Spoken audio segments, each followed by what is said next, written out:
Hey guys, to help run the forums, host the website, and travel, we've introduced a universal service fee for in-depth coverage, including this video. My goal is to be unbiased and transparent. It's a privilege to serve you. This is not an endorsement. Let's get into it.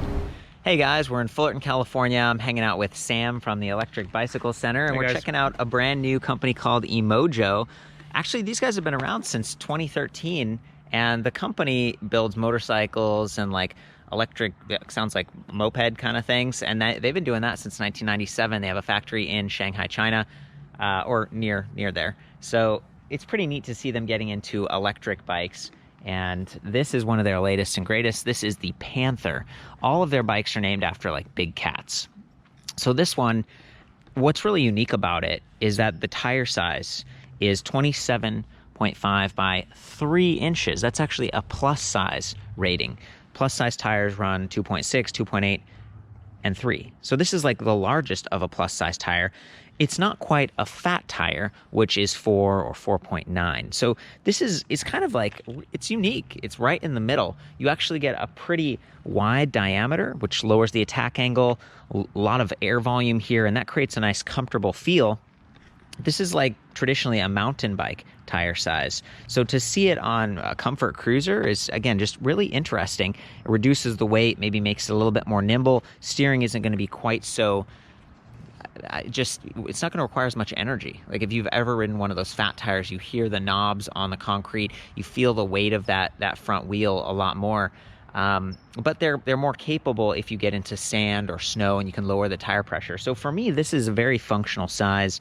It adds a lot of comfort, like I was saying, and they've built it around a fat bike like motor right here. See how it's wider, and a fat bike 100 millimeter fender size. And I feel like I've seen very similar bikes to this from like Elux or Saunders or Pedigo. There's all these companies that have like true fat tire cruisers, and this one's it's something special. Excellent battery position, low and center on the frame, paint matched, and they do have 3 colors. Oh look, we got a little bug friend flying around, hopefully not a wasp. Metallic red, really beautiful. Again, you see the fenders and the battery are matching. And then this is kind of a satin white, which is very unique. Usually you see like glossy white, so satin is nice. And same thing with the battery here. That is a 48 volt 10.4 amp hour battery. So this is a roughly 500 watt hour setup, and 48 volts gives you a little bit more power for this 500 watt planetary geared hub motor. Again, Bafang, fat bike specific. The hub spacing on these bikes is fat bike. So it's like 135 up front, 175 in the rear. Gives you plenty of room for that bigger hub motor, for these disc brakes, and then a 7-speed cassette. This is Shimano Altus. It's a one step up from entry level in the Shimano line, so maybe a little bit more reliable, a little bit lighter weight. 7 speeds is more than 1, right? But this is kind of like entry level kit that we're looking at. 14 to 28 tooth spread compared to like 12 to 32 or something. It would give you a little bit more range. It's really not like an off-road bike, and if you're climbing, you know, you've got that 28 tooth cog plus that powerful hub motor. So it's a pretty nice setup. I love the pedal choice they went with here. These are Wellgo aluminum alloy, extra large. They've got those fixed pins, so you're not going to slip off very easily. And if you're someone that has larger feet, or maybe you're wearing boots or something, like this is a great pedal. Something I like to call out on. Some of the more affordable bikes, they used to come with like plastic pedals or cage pedals, so this is a real big upgrade. You'll see that they have a plastic chain guard, but it's not a full guide. So there is some possibility that if you were going off-road, this could bounce around and maybe derail. It's not like a huge concern. Again, for this type of build, this is more of like a neighborhood, kind of a fun beach cruiser that's a little bit off-road capable and just more comfortable than anything. Okay, so coming up to the front of the bike, we're looking at a Mozo spring suspension fork with hydraulic lockout. It really only has 2 positions, so it's like locked or unlocked, and then it's got a preload adjust. That means you can tighten it if you're someone who's a little bit larger, or maybe the bike's just loaded up with gear, and that way it's not gonna like be so bouncy, and you're not gonna use up that travel right away. I'm a lightweight guy, so I like to have it almost completely open and get that comfort, but there's no like rebound adjust, and it's kind of a basic fork. It's gonna weigh a little bit more, and it's a little bit more bouncy than a true like mountain biking fork. and you pay a little bit extra for that. And when you upgrade the fork, you get this adjustable angle tool-free stem. It's got a rise to it. It's got some good reach, and then these nice swept-back tires, comfortable stitched ergonomic grips, comfortable saddle here. Sam, you were looking at that seat post before. Was it 30.9? 30.9. Okay, so there's room here to even do like a seat post suspension or something and create like a really cushy ride. I noticed that the tires here, it was a brand that I wasn't super familiar with. It's like WD, and they just have a single PSI rating, 36. So they don't say like, 20 to 50 or 30 to 60 or something. They just say 36. So for me, it's a little bit tricky because sometimes I lower the PSI for myself because I'm a lighter guy, and that acts as like a suspension in a way. But the fact that these are higher volume and they've got those knobs and they're just a little bit wider, it's going to be stable, it's going to be comfortable, and again, just a little bit quicker than a true fat tire bike, and maybe a little bit lighter. I weighed this whole bike with these, again, optional aluminum alloy fenders, optional spring fork, and this is an optional LCD display. Those are all upgrades. It's $21.99 as seen right here, but if you just got the stock version of this bike, it's $18.99. So, it's a pretty decent price point to start with, and not everyone needs the fenders, and you'd save some weight and everything. So, again, I'm trying to review this as is, and that was Sam's choice to bring it into his shop with these extras. Why'd you choose that, Sam? So for a $300 difference for the front fork, it's $130 for the fork and the quell, quick release adjustable stem. And there are quite a few customers that when they see that quick release stem up front, that you can adjust your bar height, that's a selling point. And I was like, let's go for that.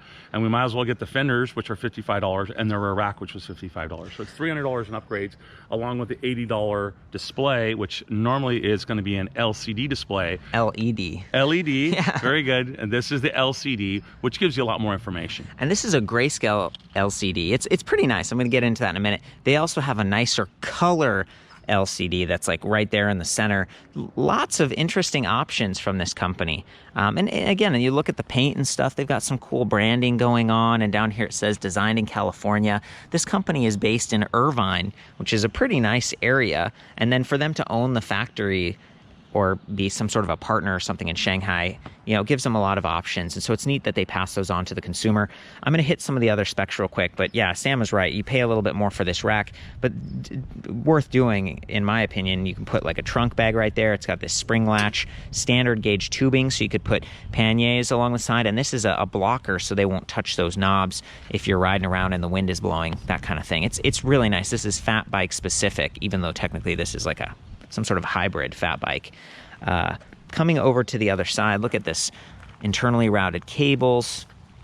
We've got an adjustable length kickstand that stays clear of that left crank arm, and then mechanical disc brakes, 160 millimeter rotors, which is like kind of enough for riding around the neighborhood, but these aren't hydraulic. They're not quite as adjustable on those levers there. They do have motor inhibitors, which is great because this uses throttle as well as cadence sensing pedal assist. And the cadence sensor, you can see it back there. See how there's a plastic disc with those magnets? This is sort of the old-fashioned style. They have a new one that's sealed, and it has 12 magnets, whereas this one only has 6. The response is okay. There's a little bit of delay when you start and when you stop because there are fewer magnets, and some of it has to do with how the controller is set up. So it's not like a deal killer or anything, but this is a little bit more basic. It's kind of like the derailleur and stuff. They're trying to keep the cost down with some of those choices. And I should point out that the rack does have like a little bungee loop, so you can use your own bungee cord and secure like a milk crate. Saddle up here, EMOJO branded, but it's kind of generic. It seems like a Velo knockoff. They did go with Promax on the seat post, and again, Promax on that optional upgrade there.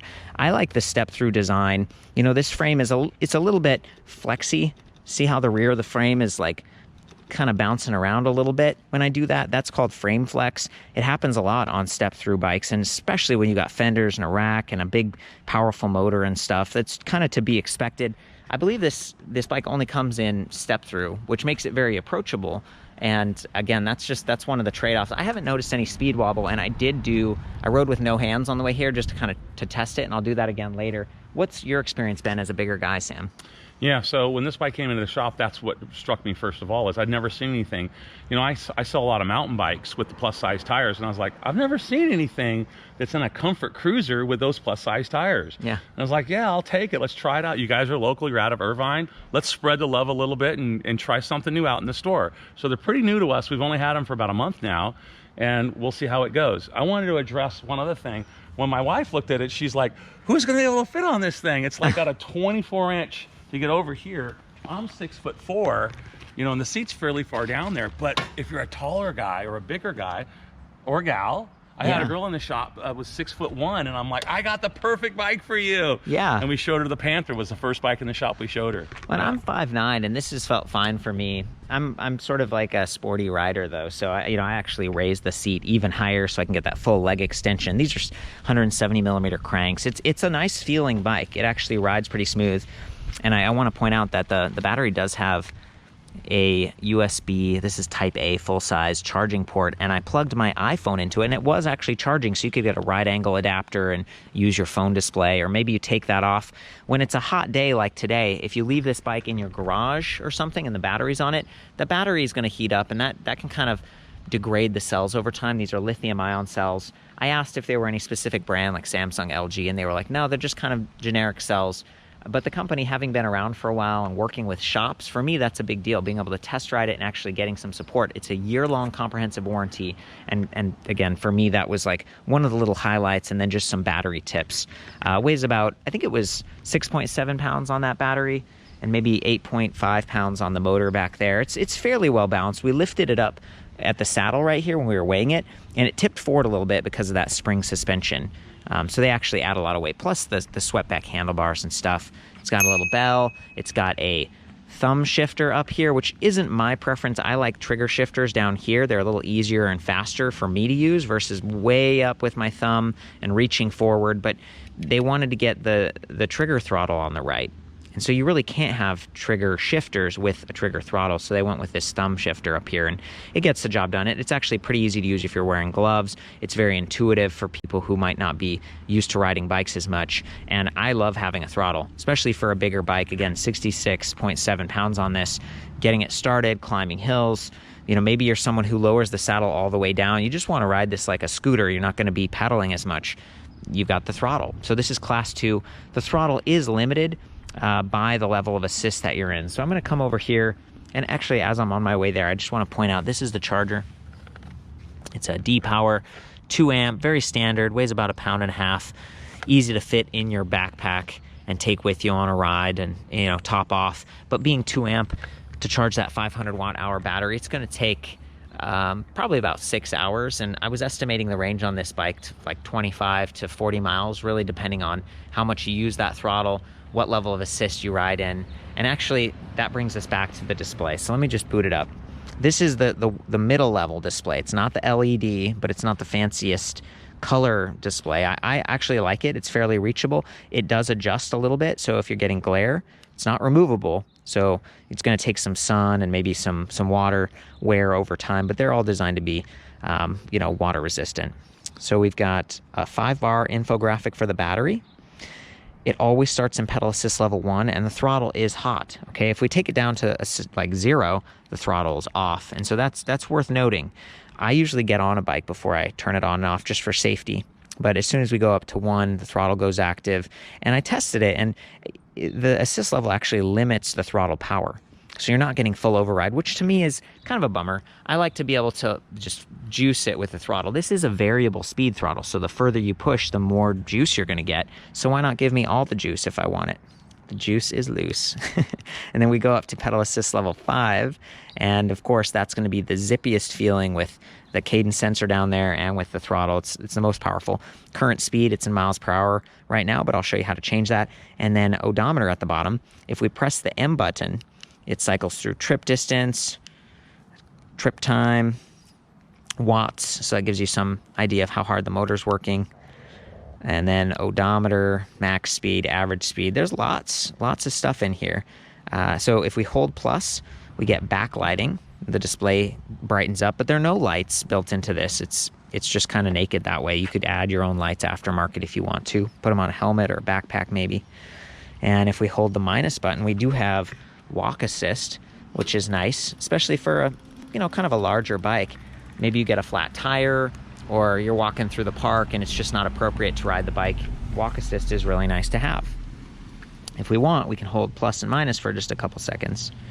There we go. Now we're into the menu. You press M to get to the next screen. So we're backlight level 3 right now, and then kilometers per hour or miles per hour, we can kind of go back and forth between those. And now I'm going to exit by holding M. So that is it. That's a good overview. You'll notice they've got some extra wire wraps up here. I think we've exhausted this bike. Sam, is there anything else that feel like maybe I missed or that you want to add? It probably is, but I'm drawing a blank right now. 3 people from the company came in to meet with us. They're all very polite. They're all very helpful. They gave us all the information that we asked for. I'm trying to be very transparent and objective about this, and I respect their privacy. But frankly, it's neat to see that many reps come in really supporting a brand, especially a brand that's been around since 2013. We're in 2019 right now, and they're still going at it, and they've got, it sounded like 5 models. They have a trike, they have a folding bike they're working on, they've got these. Yeah, I think their #1 seller is their Lynx, which is a folding fat tire bike. Nice. And they have been coming into my shop. They came in my shop about 5 years ago. And you've got to come into my shop with something unique and different. You know, if you've got something that I've already seen from 6, 7 other manufacturers, I'm probably going to pass on that. But when I saw this bike, it was unique enough and different enough, and I hadn't seen one before. I do believe it's the first on the market. I may be wrong, but it's definitely the only bike like that on our showroom floor. So just because it's different doesn't mean it's good, okay? So as the reviewer here, like, I'm trying to give you guys the reasoning behind this bike. To me, it's like relatively affordable, a little less heavy and easier to steer than some of the full-size fat bikes, but you still got a lot of the same benefits. It looks cool, it's comfortable. I think that sums it up for me. I'm gonna hop on. Well said. Thanks, Sam. I'm gonna hop on the red one here because it's got the seat all raised up. You know, the battery does have a little charge level indicator with 4 dots. And sometimes these batteries, if they fall asleep after a long time of disuse, you might press that before you turn on the display. I'm going to start out in assist level 5 so that you can hear that motor just blaring. This is as loud as it will be. It certainly be quieter if you go to a lower assist level, but this is also going to make it easy for you to see how quickly the cadence sensor starts and stops. Why don't you guys just stay here for a second? And you could mount the bikes and we might ride together in a minute, okay? Sounds good. Cool. Thanks, guys. Here we go.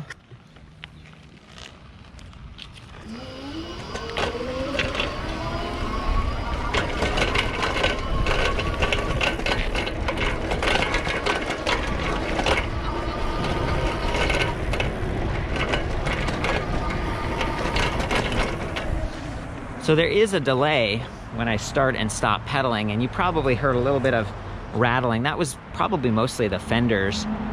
So those are the things I was talking about. It's got a more basic cadence sensor.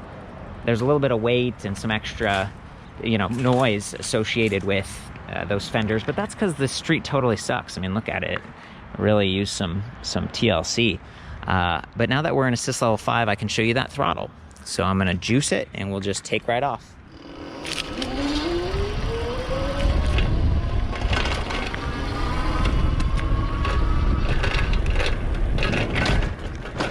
And there's riding no hands. Even with all these potholes and stuff, it feels pretty good. Make sure I don't get run over by a car there. But yeah, look at that. That's pretty low speed, no hands. And for me, that's because of those plus size tires. So there's the crew. Let's do it, guys. Head back towards the shop.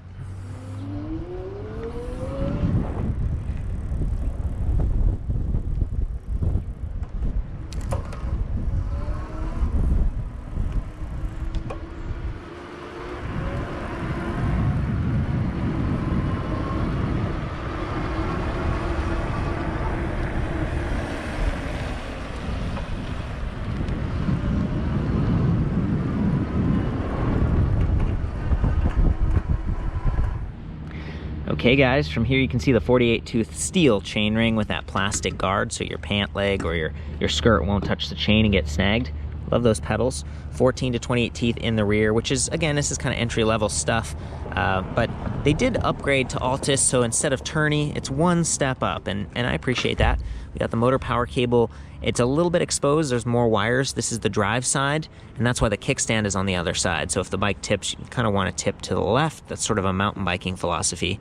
I'm going to ride through, just shifting, using a throttle a little bit. You'll notice there's also thicker spokes in the rear. These are like 12 gauge versus 13 in the front, and that gives you a little bit more support for that motor and the bigger tire and the bigger rim and everything like that. So it's a pretty good setup all around. I think those tires are really well supported. You might hear a little bit of bouncing, and there's no slap guard here, which means that your paint could get nicked up over time with that chain bouncing like this. So sometimes what I do is just take a piece of clear box tape and, you know, kind of peel it in half, and then I'll put that right there just to protect my paint.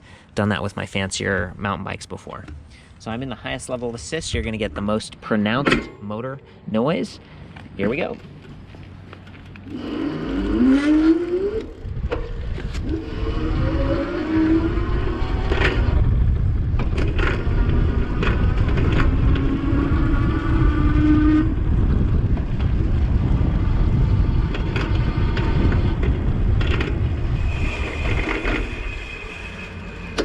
And you can see how there's definitely a delay when you start and stop pedaling, in part because of that more limited cadence sensor.